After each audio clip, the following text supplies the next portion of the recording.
Thank you very much. I'm going to talk for a short period, and then it's going to be open to a Q&A where you'll have a chance to express your point of view as well. My starting point is that I've been campaigning for human rights for nearly 48 years. I began in 1967 at the age of 15 in my hometown of Melbourne, Australia. In February of that year, a man was due to be hanged for allegedly shooting dead a prison warder during an escape. I read a short summary of the autopsy report on the dead warder's body.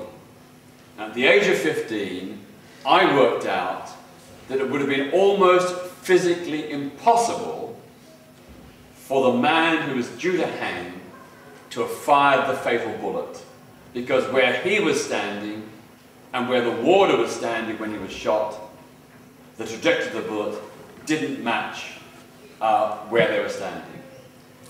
Nevertheless, that man was hanged anyway. And that provoked a lifelong skepticism of authority. I thought to myself, if the government, the police and the courts can allow a man to hang when there is some reasonable doubt about his guilt, what else are they doing that we don't know about and which violates the principles of justice? So I began to question the treatment of the Aboriginal people of Australia, the indigenous black inhabitants, and began to support their struggle for civil rights and land rights. I began to question and oppose Australia's involvement in the Vietnam War alongside the United States. And the more I got involved, the more I came up against the power of the state. We were engaged in peaceful protests, yet we were subjected to tremendous repression. And that opened my eyes to the need to defend civil liberties, the right of free speech, the right to protest. And that's guided my work in all the decades since. The guiding principle, of course, is one of universal human rights. Human rights are not just for good people, they're for everyone, including people who are very, very bad. Even terrorists, rapists, pedophiles and others, they have human rights.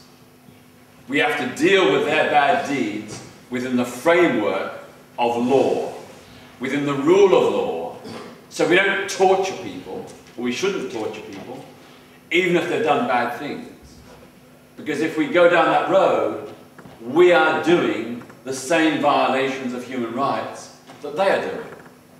It makes us, as a public community, as a government, no better than the people we criticise. So we have to defend human rights by upholding human rights. So people like Abu Qatada and others who have been charged or accused of terrorism, they have to be dealt with by a due process of law. Not by mob justice, not by torture, not by any other abuses by the state, but by the full process of the law, where we subject examination of the evidence, where we give the person the chance to defend themselves. And one of my big criticisms of the government here in the United States and many other Western countries is that in the war on terror, we have often cut corners when it comes to human rights. We have allowed extraordinary rendition, which involved the kidnapping and transportation of terrorist suspects, not proven guilty terrorists, but terrorist suspects, to be taken to third countries where we knew they were going to be tortured and where the information gained from that torture would be used by us against them. You don't defend freedom by undermining it.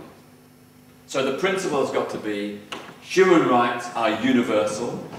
Every person on this planet, no matter what their country of origin, no matter what their culture, their religion, their politics, every person on this planet has human rights. So just because people have a different culture or a different religion doesn't mean to say that they can be excused from upholding human rights. What happens in Iran under a Shia Muslim dictatorship is a violation of human rights. The Arab people of Iran are persecuted even worse than the Israelis persecute Palestinian Arabs. Yet why is no one concerned about that? Why does the Western narrative speak solely, almost solely, about the nuclear issue and not about the human rights issue? About the persecution of Arab, Baluch, Turkoman, Azeri and Kurdish people in Iran? Why don't we hear about the jailed trade unionists in Iran? If you're a trade unionist, you want to fight to defend your job and your members, you'll end up in a prison and be tortured. Right now, some of Iran's leading trade unionists are behind bars, being horribly tortured. Some aren't being explicitly tortured. What the government does instead is deny them medical treatment for their illnesses. So they have heart problems, they're denied heart drugs. Effectively, it's a death sentence by another means. But of course, it isn't just countries like Iran or Russia that are the bad guys. We too, in this country, have our own bad record. Many of you will have read about the war in Ireland, what they euphemistically call the Troubles. It was a war, it wasn't troubles, it was a war. In that war, the British Army engaged in acts of terrorism, shooting dead peaceful protesters, assassinating Republican sympathisers. And hardly any of those soldiers have ever been brought to justice. It went on with the full connivance of the Labour government of the 1970s and the Conservative government of the 1990s. They allowed these things to happen. They allowed the British military to run amok and do these terrible deeds.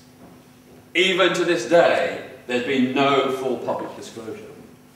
So what I'm trying to say is that human rights abuses are not just things that happen in other countries, they happen here as well. And we have to stand for the principle that every human being on this planet is entitled to human rights. And human rights do not just include freedom of speech, the right to protest, the freedom to practice your faith and so on. Human rights also include economic rights, the right to food, shelter, clean water, education, healthcare. Those too are human rights, and they're enshrined in the United Nations Convention on Economic, Social and Cultural Rights. So for example, I woke up this morning, I was thirsty. I went to the tap, I turned it on, I had a drink of water. The water tasted good, it was pure, it hasn't harmed me. But this morning, and every morning, 800 million people wake up with no safe, clean drinking water. Many of them will get sick, and some of them will die. Today and every day, 5,000 babies or infants will die from dirty drinking water. Yet we live in a world of plenty, of huge phenomenal wealth. The problem is, it's so unfairly distributed. The 85 richest individuals in the world have as much wealth as the poorest 50% of the world's population. That cannot be right. It cannot be right that we condemn hundreds of millions of people to go hungry and malnourished, and have no safe, clean drinking water every day of their lives. That's not right. And here in Britain, it's no better. The richest 1,000 people in Britain have a combined personal wealth of £450 billion. £450 billion held by 1,000 people in this country. Yet there are hundreds of thousands of people now dependent on food banks to get the basic necessities to eat. That's not right. And these are human rights issues as well. Economic rights are human rights. So my message is to not only know and understand what human rights are, but to work together to ensure that all the people in this country and every country enjoy them. It is possible. We can make that change. But it requires a commitment by me, you, and everyone to say we are not prepared any longer to put up with these inequalities and injustices. We want human rights for everyone. Thank you.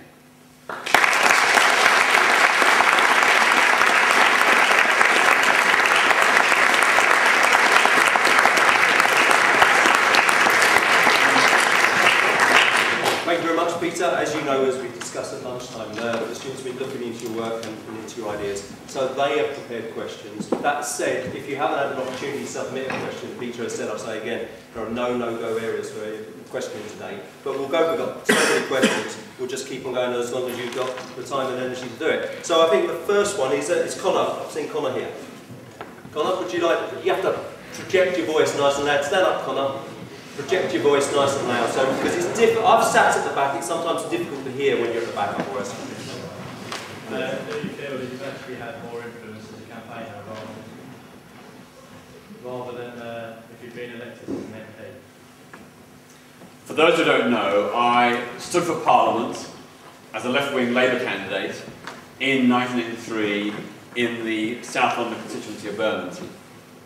I was vilified both because I was gay and supported gay rights, and because I advocated a radical left-wing programme of government.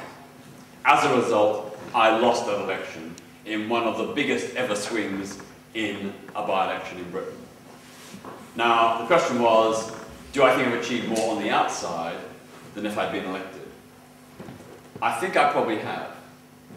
Obviously, I wanted to be elected, that's why I stood. But I fear that maybe, if I had been elected, I would have ended up like many other good, well-intended left-wing MPs, stuck on the backbenches, without much power or influence, making some good points, but not perhaps having much impact. Whereas, since 1983, in my human rights work, I've managed, on a number of occasions, to make some impact, to raise awareness of human rights abuses. Some of you will recall that twice I've attempted to assist the arrest of President Robert Mugabe, once in London in 1999, and secondly in Brussels in 2001. I also went to Moscow in 2007 to support the heroic gay and lesbian human rights defenders there, and together with them was attacked and almost beaten unconscious by neo-Nazis with the connivance of the Moscow police. You may also recall that in 1998 I went into the pulpit of the Archbishop of Canterbury, then George Carey, to denounce him on Easter Sunday over his support for discrimination against gay people. So there's lots of things I've done that have helped raise public awareness about issues that were little known at the time. Not necessarily have I changed things, but I've raised awareness which has enabled others to take up the baton and initiate change. So overall I'd say probably I've achieved more on the outside, because if I'd been elected I would have been stuck on the backbenches, consumed by doing constituency work, which is important, but not been able to devote so much effort to campaigning for human rights. thank you. Lily, is Lily here?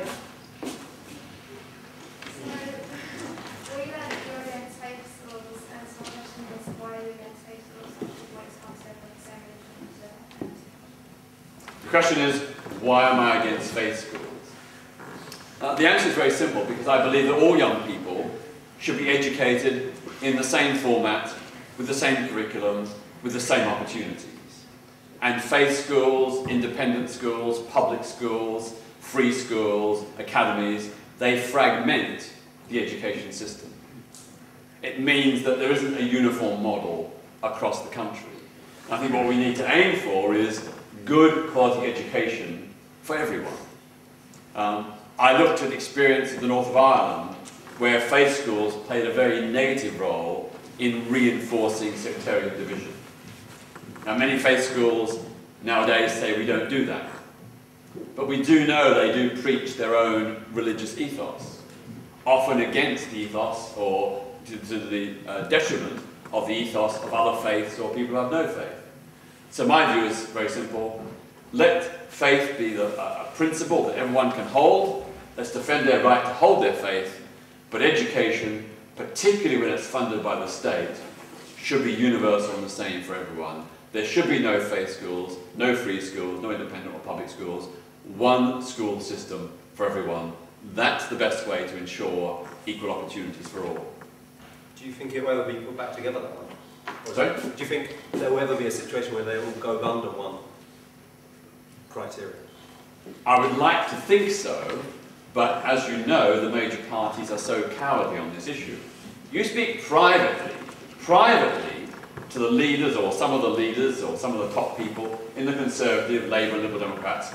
Privately, they don't support faith schools. But they're too cowardly to say so in public, or too cowardly to do anything to change it, because they fear that the people who support faith schools won't vote for them. So they park their conscience to one side and just go along with the crowd. And I don't think that's a principled way to do politics. Okay, thank you. Liquid. Is national security more important than human rights? Is national security more important than human rights? Absolutely not. Human rights trump everything, including democracy. Just because a government is elected does not mean it has a right to violate human rights. Now, the Universal Declaration of Human Rights is there for a reason. It's to establish a benchmark beyond which governments cannot go. We have our own Human Rights Act here in Britain. We also have the European Convention on Human Rights. These have been devised for the very express reason of saying to governments, there are certain things you cannot do. This is a red line over which you cannot cross. And the reason that was invoked was particularly in response to the horrors of Nazi Germany, where, of course, in 1933, the party that won the most seats in the Reichstag was the Nazi Party. And they used that as a mandate to go on to deny millions of German citizens their human rights. Not just Jewish people, but trade unionists, gay people, Jehovah's Witnesses, Catholics, and many, many others. So this principle is absolutely fundamental. It doesn't mean that we have to sacrifice national security. You know, if we stick to human rights, it doesn't mean to say that we give up on national security. Of course, we have to protect this country and all countries against the threat of terrorism. That is a very important duty of government. But we can do so in ways that do not require the use of torture or do not require the detention of people without trial. Where there's evidence, put those people on trial. And one of the great mistakes of successive governments in this country was over the treatment of Abu Hamza and Abu Qatada. You know, why didn't they put them on trial? Why have they got embroiled for all these years in this lengthy, protracted issue around asylum, deportation, extradition? Why did they go down that road? Why didn't they simply present the evidence to court and put those men on trial? That's the way to go. We live as a democracy by the rule of law. And the rule of law applies to everyone, including those accused of terrorism. I have to say as a caveat, I know from first-hand experience how the anti-terror laws are abused. I know of 2 cases that I was involved in personally, where a young man who had been doing a dissertation for his university course on terrorism accessed from, I think, the US Justice Department, the Al-Qaeda manual. He was doing it for research purposes for his dissertation. He was arrested, detained by the police under the terrorism laws, and had to fight long and hard to get himself released.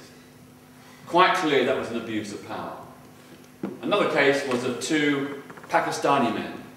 Well, they would call themselves Baluch, They were from Balochistan, which is occupied by Pakistan. Pakistan invaded and occupied Balochistan in 1948, and it's been under military occupation ever since.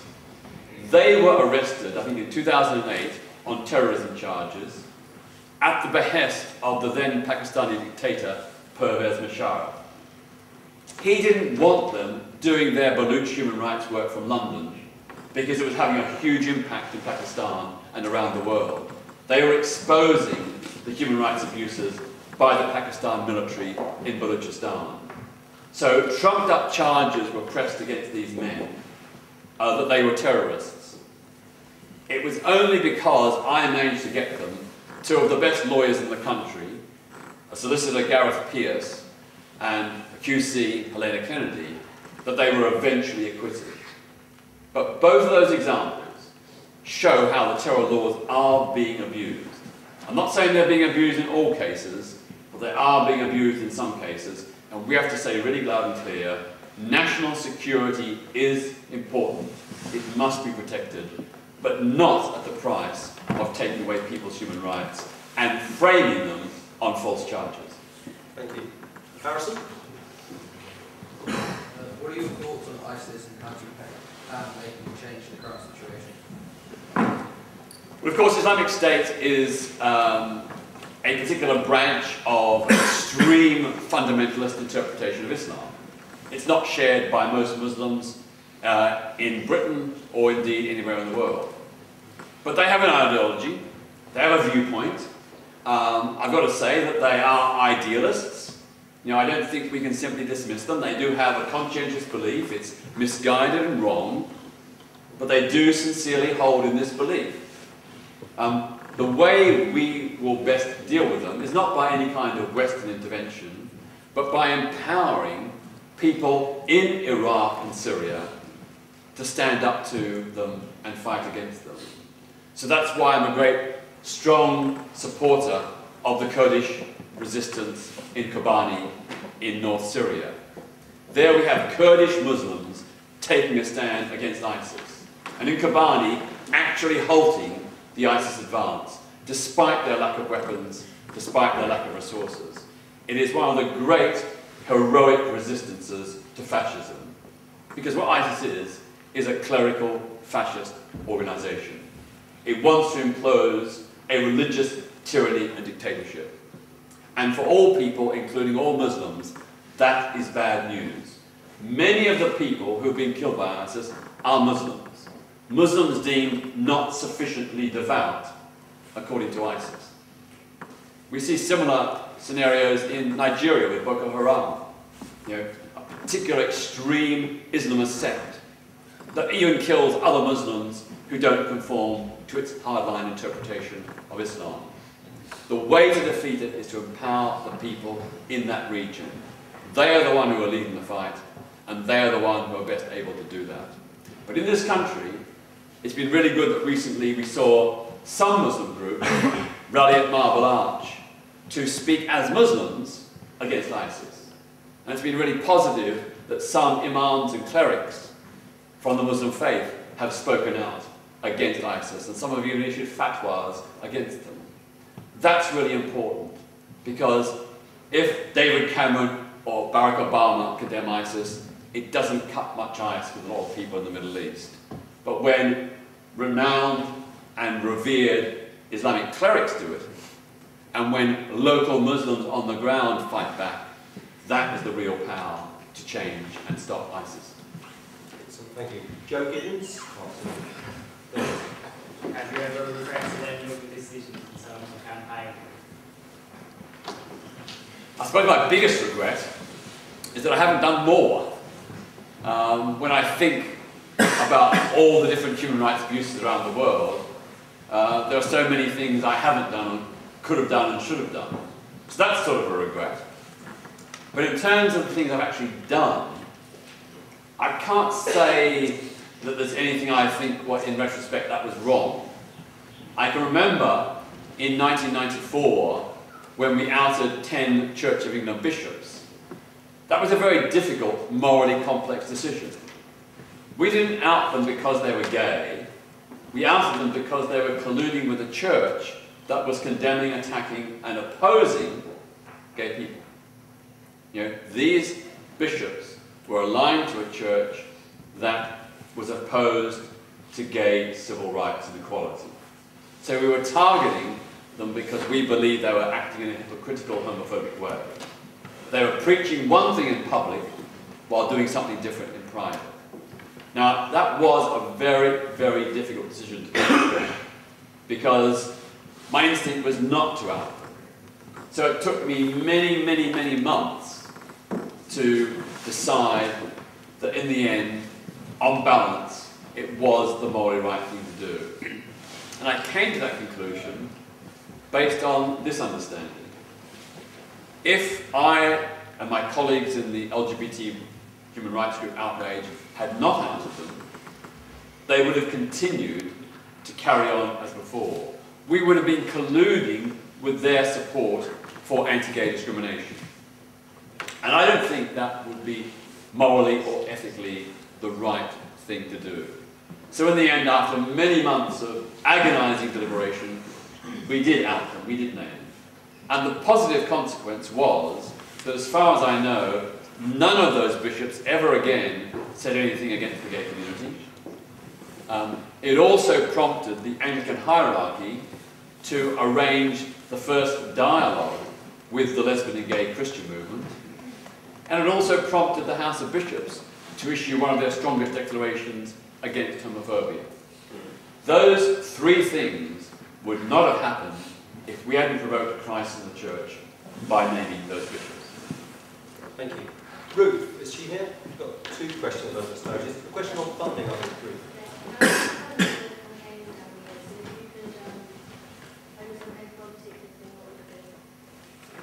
Are you okay? Yeah. How do I fund the campaigns, and if I could campaign on one thing, what would it be? Well, because I'm a bit controversial, doing citizens' arrest of presidents like Robert Mugabe is not the kind of conventional thing that most human rights organisations do. Because I'm controversial, I can't get any organised or governmental type funding. So I depend entirely on donations from well-wishers. That's what funds the work I do. But we are massively underfunded. We work in Britain and in selected countries overseas on a wide range of human rights issues, usually issues that other people aren't working on. So, for example, lots of big human rights organisations do fantastic work around Burma and Tibet. So there's no need or value in me doing that. But very few are campaigning around the rights of the people of Balochistan, or West Papua. West Papua occupied and annexed by Indonesia. The Western Sahara, occupied and annexed by Morocco. So we've concentrated efforts on those places where others are not doing much work. In terms of one campaign, it's really, really, really difficult to say. I just plucked, I'm not saying this is the one, but this might be one. I mean, one of the ideas I've had for some years is to try and get a United Nations convention to agree whereby the countries of the world would assent to reducing military spending by 10%. Not 50% or 100%, just 10%. A 10% reduction in military spending by countries across the world. That would raise a staggering 160,000 million US dollars a year. That's how much 10% of global military spending accounts for. 160,000 million US dollars every year. If that money was then put into a global fund to fight poverty, we could ensure within 20 to 30 years that every person on this planet had safe, clean drinking water, electricity, food, nutritious food, basic housing, education and healthcare. We could eradicate global poverty. Now that to me would probably be the most important thing that I can think of right now to achieve. because all those issues are human rights issues.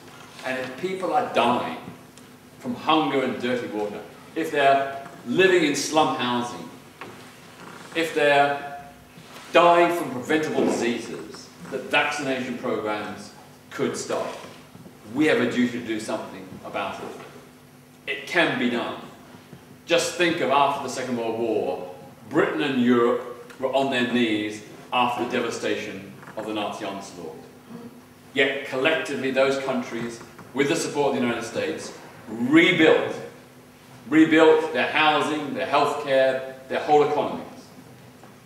It can be done.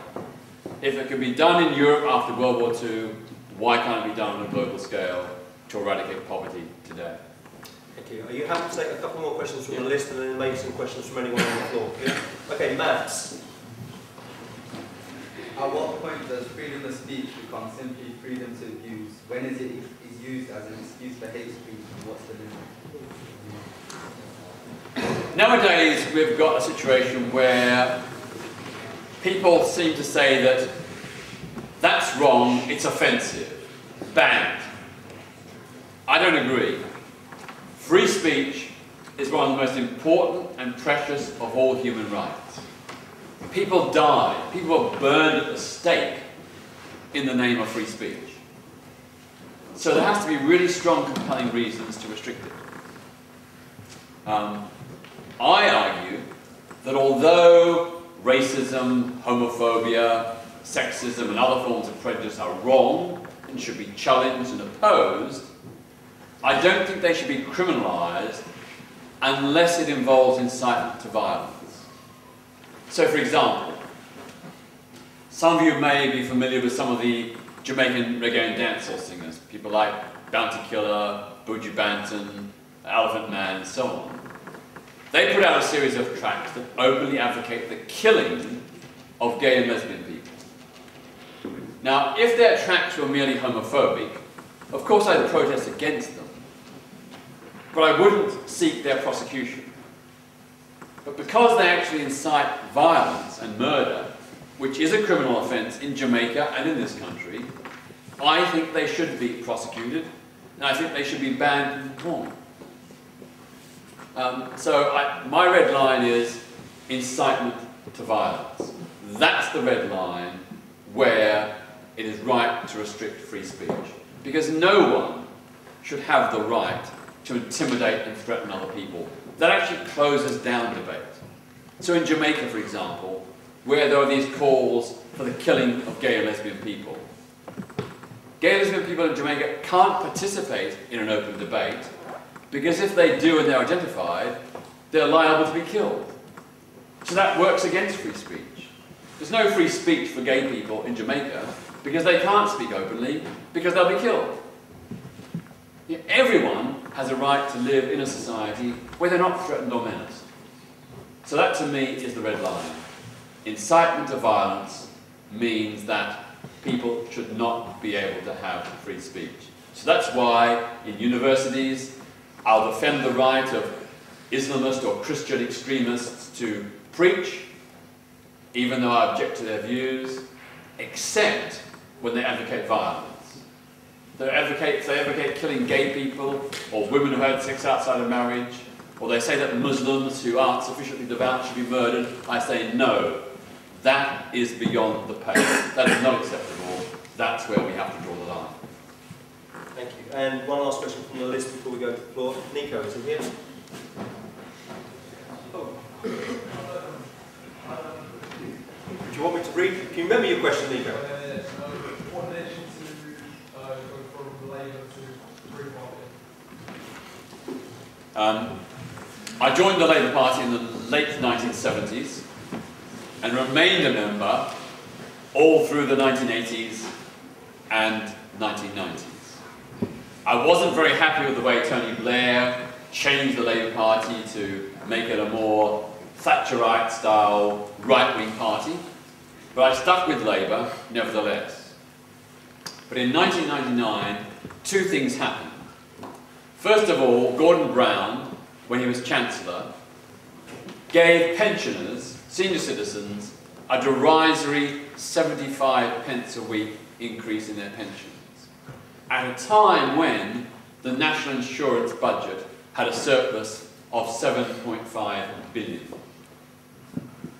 I thought to myself, that is just so unfair to treat elderly people in this demeaning way, this derisory 75 pence pension increase, when the budget could ensure or facilitate a much higher increase. Well, I thought that was wrong. To me, it showed how Labour had lost its social justice values.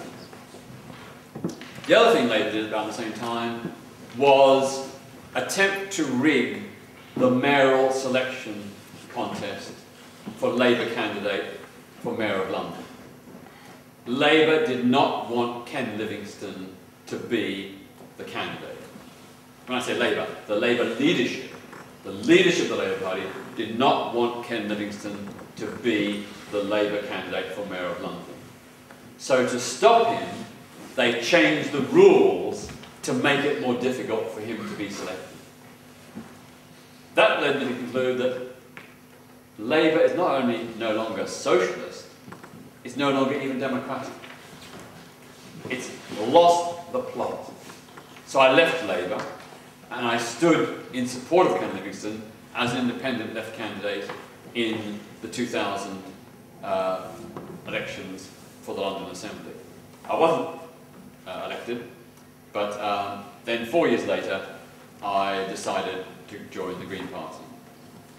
And the reason for that is I worked with Greens in preceding years, going back to the 1980s even, around trying to build a coalition between social justice and environmental protection.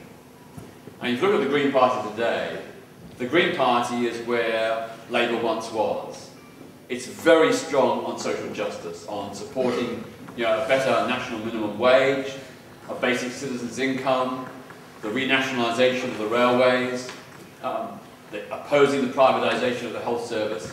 All the bad things that Labour did, the Greens oppose. So to me, they are the party of not only environmental protection, but also social justice. And they're the only party in this country that recognises that the single greatest threat to the security of this country and every country is not terrorism, but climate destruction. If climate destruction happens, and you've just probably read about the latest IPCC report, there is a real danger that we are reaching a point where catastrophic changes are going to happen, which will not only submerge many low-lying countries, including parts of this country, parts of East Anglia and Essex are likely to disappear under the waves. Where all the people are going to go? What's going to happen to all that farmland? Our food production is going to drop. Global food production will plummet. If you think about it, the lowest lying regions in the world are deltas. Delta areas that are the most heavily populated and the most productive in terms of food. When they disappear under the waves, global food production will massively fall. Hundreds of millions of people will lose their homes, their jobs, their farmland, and have to move. Where will they go? Whole economies will be dislocated. It risks creating something even worse than the Great Depression of the 1930s. So climate destruction is an issue we have to address. And right now, the only party in this country that's doing that, with a plan of action, is the Green Party. Thank you. Right, we're off script now. If there's anyone at all would like to ask questions, you can get an opportunity to pose any questions to Peter. Now's your opportunity. Maybe Mr. Bull, you can help me because I don't know everybody's names in the room. Go for right. Yes, I do know this young man. Do you think some of the issues by you and other people in and around politics address, such as discrimination against women and gays, like in extremism, and more of a cultural and religious issue, or an issue by the people who are today? Just say it again, I didn't quite get that. Like, discrimination against people like women and gays is more of a religious and cultural issue, or an issue with people in the world. He was asking whether discrimination and prejudice against lesbian, gay people or women or others is a religious or a cultural issue. I think it's a mix of both. It's certainly true that some people in all faiths do seem very resistant to equality and human rights for everyone. But there are also, of course, people of faith who are very strongly in favour of equal rights. I can remember a couple of years ago, I went to speak at a school in North London which had a predominantly Muslim and Afro-Caribbean pupil intake. And they had really big problems there with sexist jibes and homophobia. And so a group of pupils decided to do something about it. And they were particularly concerned about the homophobia because it was quite menacing and threatening. The people who took that initiative were African and Muslim students. You know, the leader, the driving force, was a young Muslim woman in a hijab. She just said, plain and simple, homophobia and sexism are not Islamic values. I'm going to do something in this school to stop it. So among other things, she set up a gay-straight alliance where gay students and straight students work together to challenge homophobia. And within 2 years, they had completely turned around attitudes in that school. Not only on women's rights and gay rights, but also on lots of other issues as well. The teachers say that this is one of the most successful things they've ever seen in all their teaching careers. And it came from the pupils. It didn't come from the staff, or the head, or Ofsted. It came from the pupils.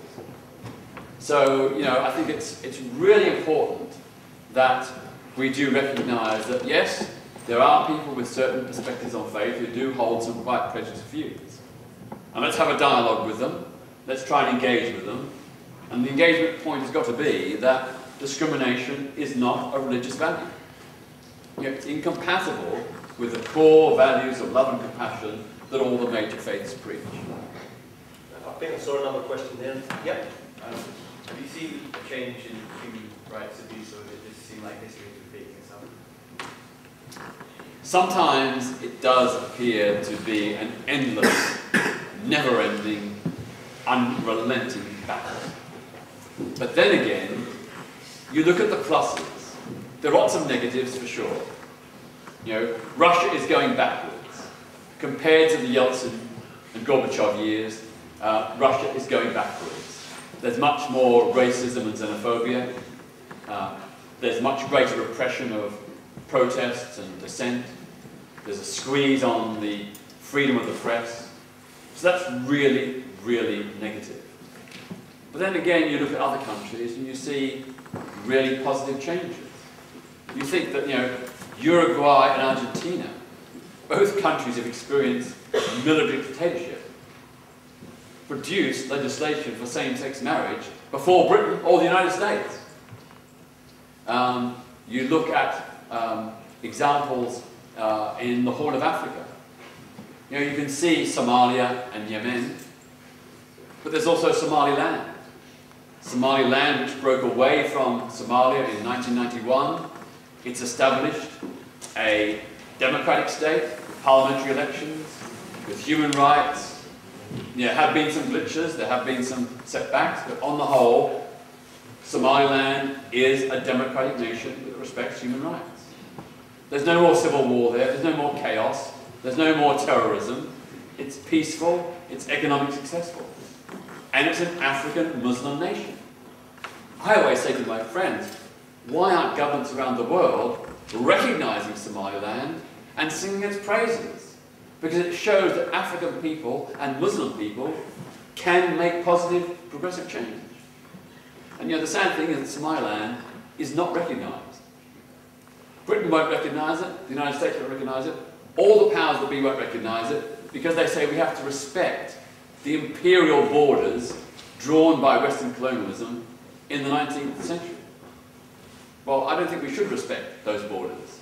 Those borders were imposed upon those peoples by Western colonising powers. We should recognise the reality of, you know, the bonds of peoples that are more appropriate. And that, in the case of Somaliland, that region was its own independent state, governed by Britain, until 1964, I think, or early 60s. It should revert to being independent. It has reverted to being independent.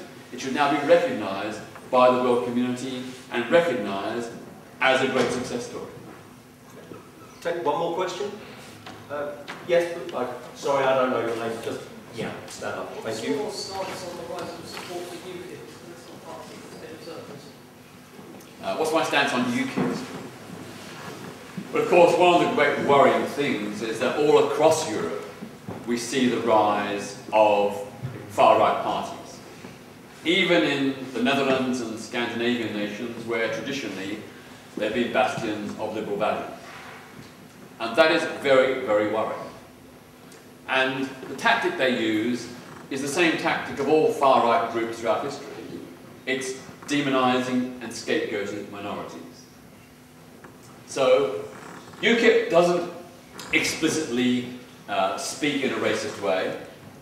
It doesn't explicitly adopt an anti-Muslim agenda. It doesn't explicitly denounce gay people. But their policies, their dog whistle pronouncements, all point in that direction. They're trying to appeal to those kinds of people. And I think it's a very dangerous movement, because we'll only get out of this mess, the economic mess we're in, if we work together. And the reality when it comes to immigration and asylum is, let's focus on the reasons why people come here. Let's let's work together with the rest of the international community to solve the conflict situations and the economic deprivations that prompt so many people coming to Britain and other European countries. That's the solution. We also, of course, have to put ourselves in those people's shoes. If you were a mother or father with 3 or 4 children, living in sub-Saharan Africa, starving and destitute, you would want a better life for yourself and your children. And that's exactly what those people want too. If you were in Syria right now, caught in the vice between the Assad tyranny and ISIS, you would want to get out. You'd want to come to a place of refuge. So we have a duty to these people. But at the end of the day, the solution is to solve the poverty and hunger in Africa and other countries, to solve the conflicts in places like Syria, because then people won't feel the need, or at least not so many people will feel the need, to seek refuge in Britain and other European countries. At the end of the day, UKIP has no answers. They're a negative party. They know what they're against. They've got very little idea about what they're for. And I think it would be a grave, grave mistake for people to support them. Because they do, at bottom line, have a bigoted agenda. I just recently discovered that Nigel Farage's election agent in the Kent constituency, where he proposes to stand next year, is allegedly a former member of the far-right racist National Front. Now that, if true, would be bad enough, but of course not insurmountable if he said he was sorry and regretted it. But recently, far from doing that, he's actually defended the National Front, claiming it wasn't as bad as people make out. Well, I know from black and Asian people who are victims of National Front violence in the 1970s, what a nasty, vile, violent party it was. And anybody who was in the National Front, they need to do a lot of humble pie eating before I will be convinced that they are fit for any kind of office or public standing now. The final point I say on UKIP is that they, of course, want to hold the balance of power. They're not going to get enough seats to win government. They might get enough to hold the balance of power. And that's another reason why, even as a protest vote, they're the wrong party to protest with. If people are fed up with the 3 big establishment parties, and I am fed up with them, You don't need to vote for UKIP to protest, to show your anger. You can vote for a progressive alternative, whether it be the Greens or Respect or one of the other minor parties. There is a progressive alternative to UKIP and people should support it. Thank you. Are you happy to stay for a few minutes if students want to come and ask you individual questions? Can I just finish up by telling a little story? Yeah, please. A little story. It's just a little story.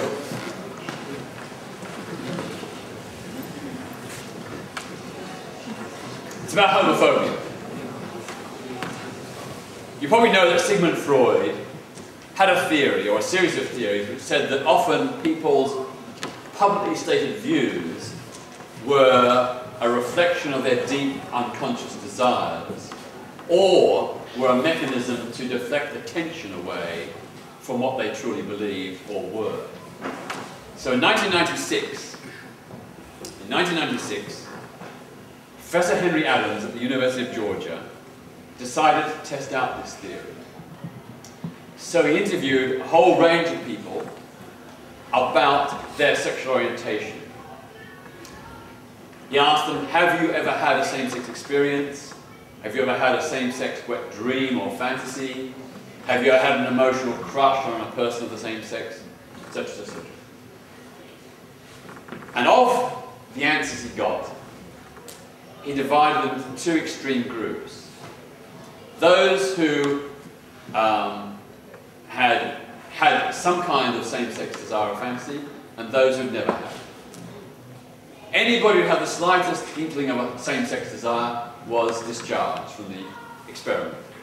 So you remained with a group of men, they were all men, who said they were 100% heterosexual, they'd never had a same-sex desire or fantasy, they never wanted one, they never had an emotional crush on another man. And then he gave them a questionnaire about their attitudes towards gay people. And he asked them questions like, do you think gay people should have equal rights? Should homosexuality be against the law? What would you do if your son or daughter was gay? If your boss was gay, how would you react? And then he divided them into two extreme groups. One group that said they didn't mind at all, gays were fine, it was just a part of the fabric of life. The other group were extremely anti-gay. They said they would kill their son or daughter if they were gay, or they would disown them. They said that gay people should be locked up and keys should be thrown away. They said that gay people shouldn't have equal rights. And then, one by one, he put them in a video suite. And he wired them up to a plethysmograph. You all got one at home? A plethysmograph. It's a small elasticated device which goes around the penis and is wired to a computer. So if a man gets an erection, it expands and gets bigger and bigger and it registers on the computer. So it tells the truth. It doesn't tell what's in the person's head, it tells the truth. Anyway, he put all these men through these tests and he showed them straight porn videos and gay porn videos. He found that of the men who were relaxed and comfortable with gay people, a small number did get hard-ons watching the gay porn. It was only small, only a few. Only a few. But of the men who were strongly anti-gay, listen, of the men who were strongly anti-gay, first of all, they were marginally sexual dysfunctional when watching straight porn videos, so they got less strong or less frequent erections when watching the straight porn videos. But when they watched the gay porn videos, 80% of the homophobic men got erections. So he concluded that homophobia is often a displaced form of homosexuality. That men who are homophobic, particularly those who are strongly homophobic, are secretly self-repressed gays who cannot accept their own sexuality. So they act homophobic to deflect suspicion away from themselves and to convince themselves that they're not really gay. So next time someone makes some anti-gay remarks, tell them about their story. I think so. The first time ever a Verulam engaged live lecture was ended with an image of the harbour. Thank you very much.